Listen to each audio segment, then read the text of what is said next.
Mobile football games have come a very long way in terms of progress within the space of the last 20 to 25 years.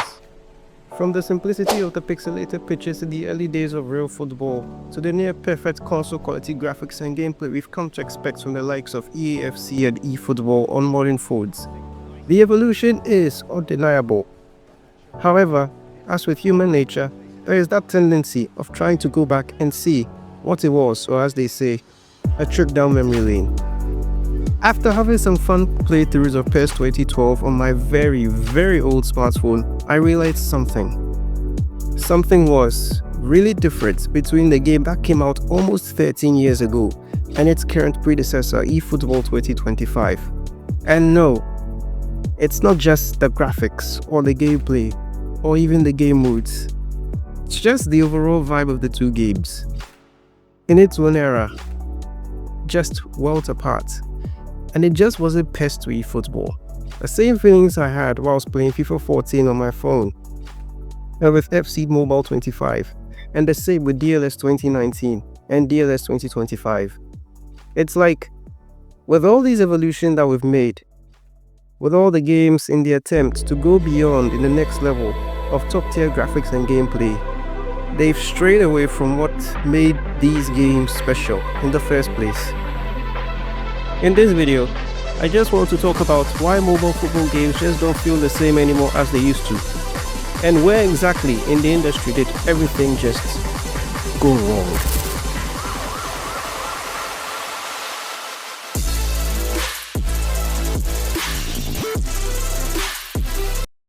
Currently in 2024, we have the three main juggernauts of mobile football gaming: EA Sports FC Mobile, Konami's eFootball, and First Touch Games' Dream League Soccer. All these three games each follow the same core formula. Assemble your dream team of football stars with a quote-unquote casino simulator, that is, packs and loot boxes. Upgrade your team and compete against other people online in ranked games, play events, and yeah, that's pretty much it. Yeah, these games, they might have their own differences in terms of how they approach the formula. I mean, EA goes for fast-paced, quick gameplay and fun events with simple and short mini-games. eFootball going all out and pushing full-fledged gameplay with occasional fun events and game modes, and DLS doing the mix of the two by paying homage to the past with career progression mode and the present with the live service elements. But in the earlier days, it actually wasn't really like this. Back in the day, we had games that were just focused on the crazy and arcadey elements of football, like in Head Soccer, Striker Soccer, or even Soccer Stars. And then we moved on to a more realistic approach in gameplay. However, that element of arcadiness and mobile-first gameplay was still present in these games. Look at titles in FIFA 13, FIFA 14, PES 2011, 2012, or even the early days of Dream League Soccer.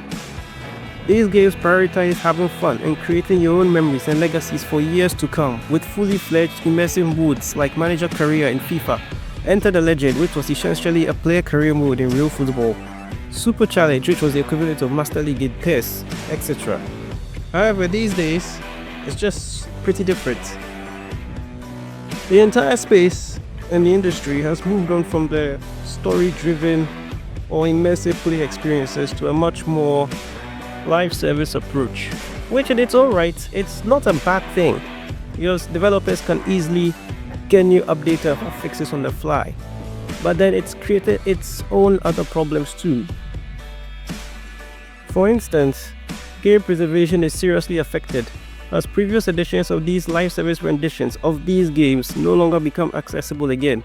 If, for nostalgia's sake, I decide to play an older PES mobile title, let's say PES 2021, I can't do it anymore, as the game no longer exists. The same would go for probably a new player who would like to experience how the past games were. The only workaround would be watching gameplay videos of those quote-unquote lost media on YouTube, which is fine, but that does not give the same vibe as essentially or actually playing the whole game on your hands. Then again, this new era of live service has placed so much emphasis on online play and constantly staying online that immediately you lose access to the internet, you're done. The game is unplayable because most of the game modes we have these days are all server oriented. You must constantly be in sync with the game server to play these modes, even with the ones supposedly offline against the AI. It's in stark contrast to what we used to get back in the day, with so many game modes we could play, even entirely offline. We could go on a road trip with our parents in the car, with the phone or the device in airplane mode, and we just have fun, play career mode throughout the entire trip. And then, of course, the casino simulators, aka packs and microtransactions. This is pretty self-explanatory. Well, these games are free, and of course, the developers and the companies behind them need to make their profits, right? Of course, with this current age of football games, we're in a time period where everything cannot be in glue. Progress is definitely a part of human evolution and has its own great parts as well. I mean, if we look at the current generation of football games out there, the graphics are unparalleled, the graphics are unreal, and that is definitely a good thing. I'm not trying to say that the present is incoherently worse than what we used to have. What I'm trying to say is that things were a little more simple and a little more fun back in the day. I mean, these days we still do kind of have fun. I mean, building your own dream team and competing against other people is not really a bad thing. I occasionally have fun doing all those kind of things with FC Mobile and eFootball. But what I'm trying to say is that just that vibe of playing, having your own story, creating your own legacies in all those offline modes is just not there. And it seems that everyone is just trying to copy each other in this ultimate Steam era of football games, and it's pretty unfortunate. But well, this is a new era and we're currently living in it.